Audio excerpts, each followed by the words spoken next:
नमस्कार मंडळी, जयूज किचनमध्ये आपल्या सर्वांचं स्वागत आहे। बघा, आज मी एक नवीन रेसिपी घेऊन आलेली आहे, ते म्हणजे शिरा। बघा, अशा पद्धतीने आपला हा शिरा झालेला आहे। बघा, कलर तर किती छान आलेला आहे, मोकळा जसा दिसतो तसा खायला पण फार छान झालेला होता। गॅसवर मी पॅन ठेवला। पॅनमध्ये मी 1 वाटी रवा घालून घेतलेला आहे। रवा स्वच्छ करून आपण आता हा भाजून घेऊया। मध्यम आचेवर हे रवा भाजून घ्यायचा।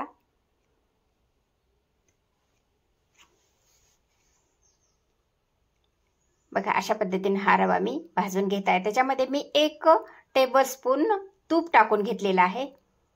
तूप टाकून मध्यम आचेवर हे रवा आपण भाजून घ्यायचा। आपल्या रव्याचा थोडाफार कलर खमंग भाजून घ्यायचा। हा रवा खमंग भाजला की आपल्याला त्याचा सुगंध येतोच आहे।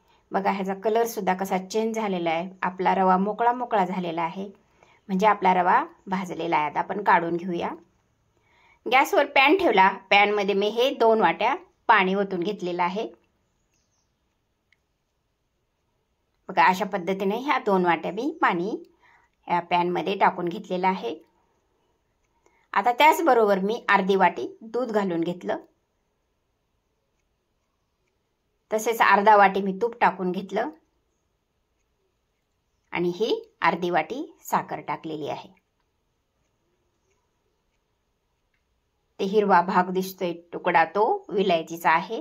विलायचीची पूड केलेली आहे। विलायचीची पूड पण टाकून घेतली मी याच्यामध्ये। आता हे सगळं मिक्स करून घ्यायचं।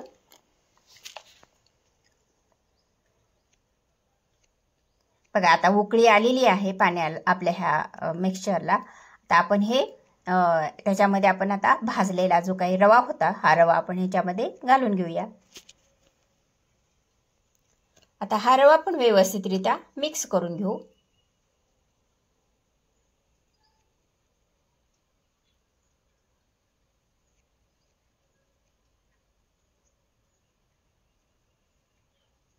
आता हे पातळ दिसतंय, पण जसं शिजत जाईल तसं आपला शिरा हा घट्ट होतो।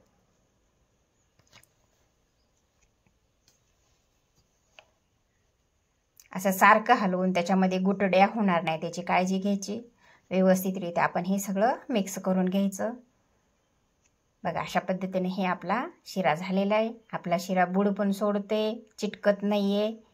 बघा, अशा पद्धतीने म्हणजे आपलं हे शिऱ्याचं हे जे रवा आहे तो व्यवस्थित भाजला गेला आहे। आता आपण त्याच्यावर झाकण ठेवून घेऊ। आता आपण 1-2 मिनिट झाकण ठेवून घेतलं। आता काढून घेऊ। आता त्यामध्ये मी 2 टेबलस्पून तूप टाकून घेत आहे। आपल्या शिऱ्याला ग्लो आला पाहिजे, चकाकी आली पाहिजे, म्हणून हे तूप टाकून घ्यायचं। बघा, कलर जर किती छान आलेला आपल्या शिऱ्याचा। अशा पद्धतीने तुम्ही पण शिरा करून बघा, खा, मस्त रहा। बघा, कलर तर किती छान आलेला आपल्या शिऱ्याचा। मोकळा झालेला आहे, असा व्यवस्थित दिसत आहे। खायला सुद्धा तो खरंच खमंग झाला होता। बघा, आता आपली रेसिपी तयार झालेली शिऱ्याची। चला आपण आता सर्व करून घेऊ। एक प्लेट घेतली। प्लेटमध्ये मी हे शिरा घालून घेते, सर्व करून घेते। असा हा आपला शिरा खमंग सुंदर, जसा सुंदर झालेला तसाच खायला पण खमंग झालेला होता। लाईक करा, शेअर करा, सबस्क्राईब करा, कॉमेंट करा। खा, मस्त रहा, आनंदी रहा, खुश रहा। चला भेटू पुढच्या व्हिडिओमध्ये।